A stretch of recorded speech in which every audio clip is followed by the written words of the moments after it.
Hey guys, Sam here from Technologetic, and today we're doing a tour of the cupboard behind me. I got it about 6 months ago after I found I had no place to put all my video and camera equipment. I was just leaving it around on the tables and on the floor and things, and I thought I really needed a better solution for this than just leaving it around wherever I had it. So I went to IKEA, customized and put together this cupboard, got all the different components inside, put it together, and today I'm going to be showing you how I store my equipment and how you can take away things from this cupboard and make your own system for storing equipment. So let's get started.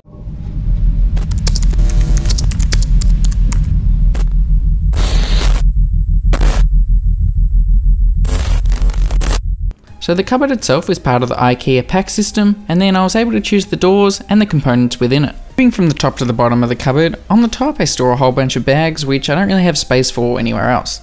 Moving down within the cupboard, I've got a full length shelf which I store a piano and a whole bunch of other different bags, as well as a joystick. Underneath this is a third depth shelf which I use to store things that I want to keep on display.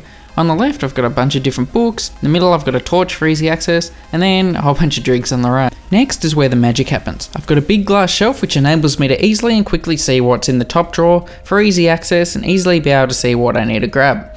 It also serves as a standing desk, as it's exactly the height that I'd use a laptop or something on for typing if I just wanted to stand. To the right of the shelf I've got the Phantom 3 standard mounted on the wall, as well as the controller next to that. I found this enables for easy access, and the drone doesn't take up as much space mounted on the wall as it does if it was just resting on the shelf or in a drawer. In the top drawer is all my videography equipment. It contains cameras, microphones, lights, batteries, basically anything you need to quickly start shooting a video. I can pull out the drawer, I can see what I have available, everything here should be charged, and everything here is ready to go for a shoot. Moving from the left to the right, in the top left I've got a whole bunch of batteries. The top I've got Sony batteries, which are used for the LED lights I have. Then I've got a whole bunch of USB battery chargers, which can be used for the video recorder, or my phone, or the GoPro, or anything that uses USB to charge. To the right of that I've got a whole bunch of Canon chargers, and then diagonal left from that I've got a AA, AAA, a 9-volt battery holder and a battery tester in front of that. I use all AA any-loop batteries. I've got about 20 or 24 of them, which are really expensive at $4 or $5 each. But they're used for the audio recorder, the lavalier microphones. It can be used for the LED light, and then also for my flash. So I have a lot of uses for AA batteries. Underneath that's where I normally store my Canon 6D, and a whole bunch of batteries for the Canon 6D above that, but obviously I'm shooting with that, so you can't see it there. To the right of that is the Canon 600D, which I've currently got a 17 to 35mm L lens attached to. Above that I've got the two kit lenses for that particular camera. There's a 75 to 300mm lens and the default 18 to 55mm lens. I've also got the 24 to 105 L lens on this camera right now that I'm filming with. Right of that you can see I've got a flash in the case, and then I've got an LED light next to that. I use the flash if I'm going around doing event photography, perhaps in a dark venue. And then I've got the on-camera LED light, which is kind of a small light that I can use on battery powers, and it just attaches to the camera, so it's easy to carry around for video shooting. Comes across as a bit unnatural, but it's a good way to get yourself out of a really dark situation without having to boost the ISO too much. Above that I've got the GoPro and a couple of different GoPro accessories, and then to the right of that I've also got a whole bunch more of sticky adhesive plates and some other GoPro suction mounts and things like that. Above that you can see I've got a whole lot of random accessories, and to the left of that I've got a memory card reader and memory card holders and stuff like that.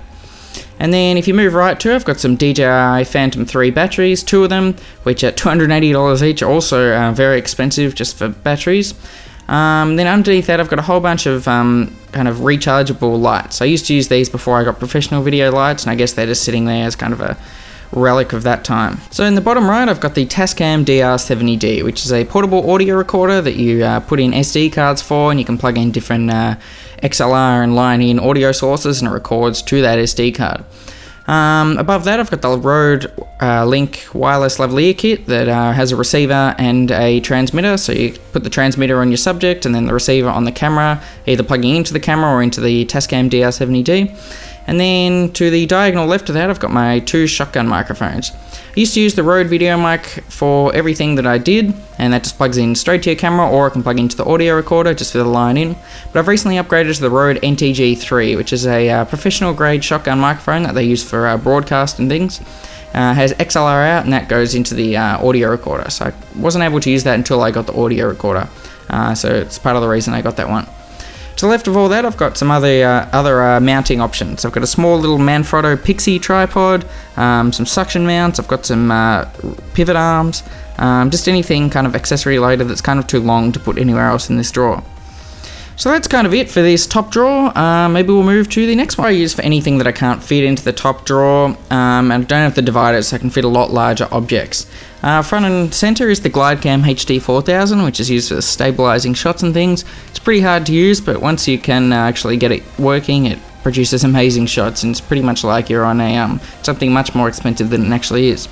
The bottom right's where I keep my LED panels. They all take Sony batteries, or you can plug them in at the wall, which is normally what I do because I just use them here in the studio.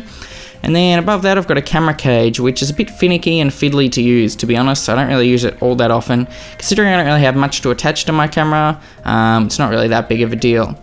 To the left I've got a Xbox 360, an old Mac Mini, my old Retina MacBook Pro, there's a Blu-ray player and some bags and just things I really can't fit anywhere else.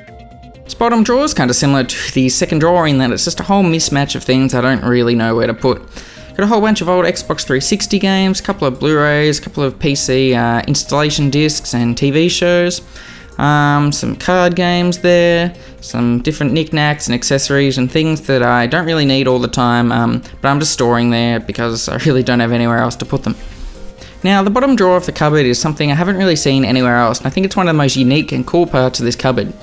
It's an IKEA shoe rack, and when you pull it out, I'm presented with all my different camera supports. So I've got my tripod, monopod, an old tripod, I've got a dolly, and I also keep the light stands there.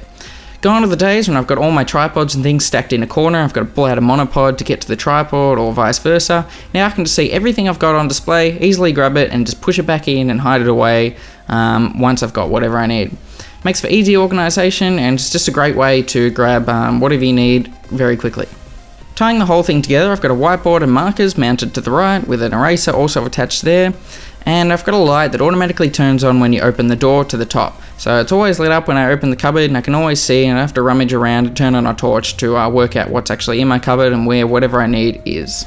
So thanks for watching this video on the cupboard behind me. If you enjoyed this video or took anything away from it, leave a comment down below and I'll be sure to reply. Otherwise, subscribe to us on YouTube right here, and follow us on Instagram throughout the week at Technologetic. Thanks for watching.